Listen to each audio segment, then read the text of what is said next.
the lost summer of 2013, I worked really hard to get petitions signed to get the Florida Water and Land Legacy Amendment on the ballot in 2014. My opponent is against Amendment 1.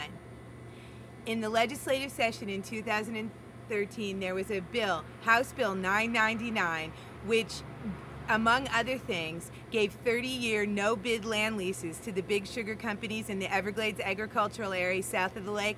My opponent voted yes on House Bill 999, and she even voted yes on a version that did not pass, that preempted our local stricter fertilizer regulations with less strict state regulations.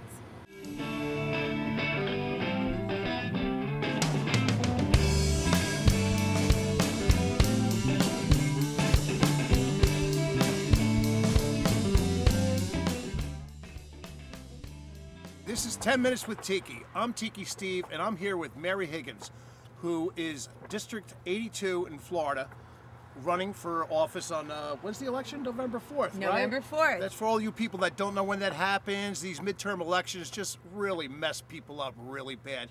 Mary, I'd really like to tell our viewers and everybody out there who you are, what kind of person you are, and what your stand is on our water issues, because our water here needs to be maintained. Our water here needs to be clean for the future generations. Why don't you tell everybody about yourself? Okay, thanks. Hi, I'm Mary Higgins, and I'm running for the Florida House of Representatives in District 82. District 82 is the southern part of Martin County and the northeastern part of Palm Beach County. I moved here 18 years ago. I was a single mother with 3 young children, and I came here for a better life for my family. We were really excited about the recreational opportunities here, and I got that better life. I was able to build a little house using the SHIP program for down payment assistance, and my husband and I still live in that house today. My children are all grown and on their own, which is really nice, and I'm a grandmother. And I became very concerned with what was going on in our state and what was going on in Tallahassee. I'm a social worker. I work with people with autism, cerebral palsy, and intellectual disabilities, and I contract through the state of Florida. Under the current administration, I was shocked at the way people with disabilities were being treated, at the way the state employees were being treated, and at the way that even the contractors like me were being treated. So in the spring of 2013, I decided to run for office. When I first got started, the first thing that we looked at were the issues with the Indian River Lagoon, and I decided, as my first decision as a campaign, to run a sugar-free campaign. By saying that, I'm saying that I'm not accepting any campaign contributions from the big sugar companies or any of their affiliates. We're running a sugar-free campaign. My wife and I talk about sugar. Sugar's the devil. It really is. It leads to obesity, it leads to childhood diabetes. They pump more and more sugar.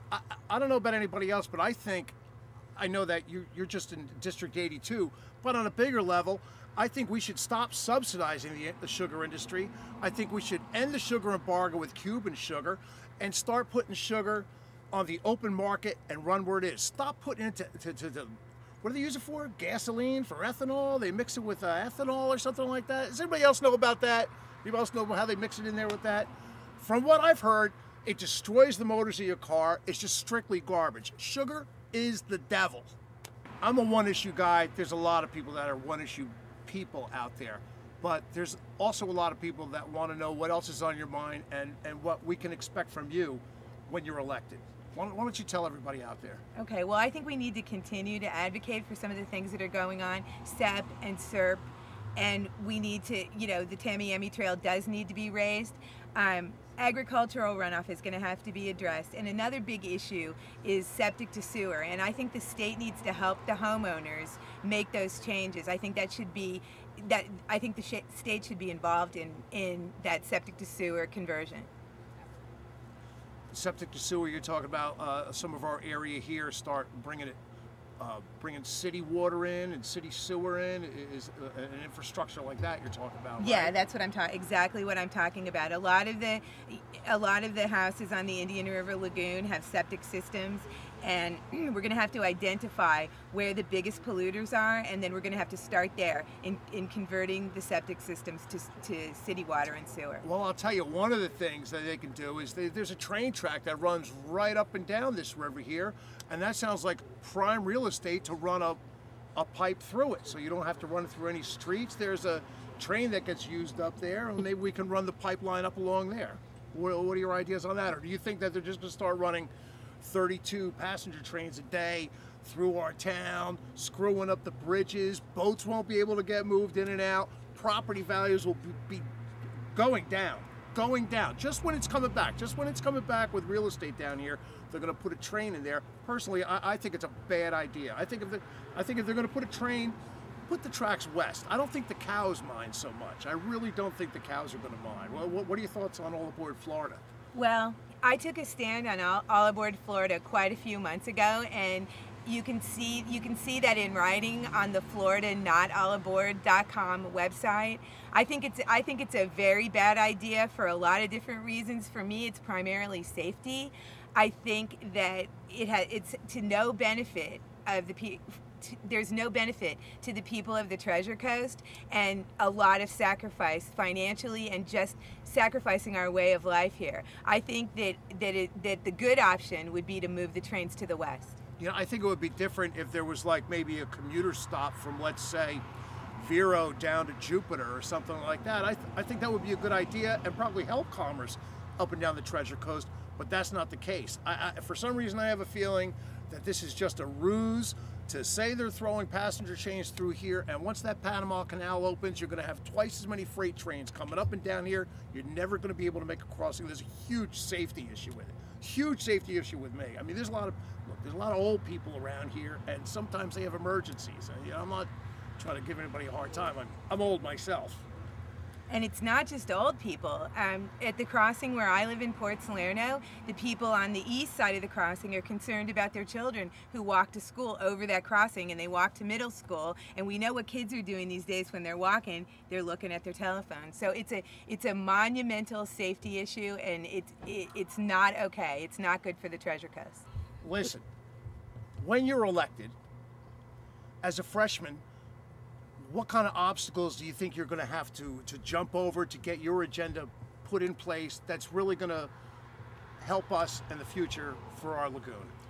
Well, in 2013, our state had the option to buy that land south of the lake in the Everglades agricultural area. The state had the money to purchase it, and they didn't do it. So what I believe is that we're going to have to purchase that land south of the lake and use that area for a flowway south. If we're going to have to do that in 2015, we should have done it in 2013, and it must be done. It's the silver bullet to fix our lagoon. You know, it's funny because the sugar industry tried to put in some obstacles and build some housing along that spot where we want our flowway to go through. I mean, it was struck down. They didn't approve it, but the obstacles that the sugar industry is putting against what we're trying to do for our lagoon seems like they're treating us as an enemy when we just really want what's best for the future of our kids and the future of our state here in Florida and on the Treasure Coast. Yeah, I agree, and I think that whole issue with Sugar Hill was just a ploy to raise the value of that land, so it would cost more when it was purchased. So I agree, and you know, the sugar companies are very wealthy. They lobby in Tallahassee on both sides of the aisle, Democrat and Republican, and that's why I didn't want to be tied to them in any way. I wanted to be clear that my voting will be independent. Well, you know, I think the people from your district are going to respect that and know that you're not a person that's going to be bought, especially by one of the biggest lobbyists, one of the biggest agricultural lobbyists down here in the state of Florida, and that is the sugar industry. And she is our no sugar candidate. You need to vote for Mary. And you know what, Steve? I'm 58 years old, and I've never been bought before, and so I'm not going to change when I go to Tallahassee. No. And you can be assured of that. Absolutely. I agree, and I truly believe that. And everybody out there, all you viewers, you got to vote for Mary Higgins. She's in your district. You vote for her. That's District 82. And really, I appreciate everything you're doing. I truly, truly do. We got a special quality of life here. You moved here 18 years ago. I moved here 10 years ago. I've got 4 daughters and a wife, and I said, this is the area in Florida. I spent a month driving around Florida trying to find a place that would suit us perfectly, and I found old Florida right here on the Treasure Coast, right here in Jensen Beach and in Martin County. And now between these water issues and the trains that they're bringing out that they're threatening us with, I just think the quality of life is not going to be the same as it was a decade ago, and I would like to maintain it for future generations. What are your thoughts on that? And I agree, and I think the only way that we're going to do that is we're going to have to do what we do here in Martin County, and that's fight back. I think that we've taken a stand, and we can't get tired. We have to keep pushing back, because that's the only thing that's ever going to change anything. And it was a great place for my kids to grow up. They surfed and they snorkeled and they fished, and I wanted it to be like that for future generations too. I think it's important for us to preserve our way of life for future generations. Mary, we're all here to support you, but for everybody else out there, it's not just her vote that she needs. She also needs to fight against big sugar. Big sugar is big dollars, and big dollars is the devil. Big sugar is the devil. So do what you can. Go to maryhiggins82.com, make a donation, donate some time. Tell your friends, get your friends to vote. What do you have to say about that, huh? I could really use financial help if you can do it. You can go on my website, maryhiggins82.com, and make a donation. Nothing is too small. If you would like to volunteer for the campaign, you can also contact us through maryhiggins82.com. And most important, you need to vote for me, and you need to get 10 of your friends to vote for me, and you need to drive them to the polls if you have to.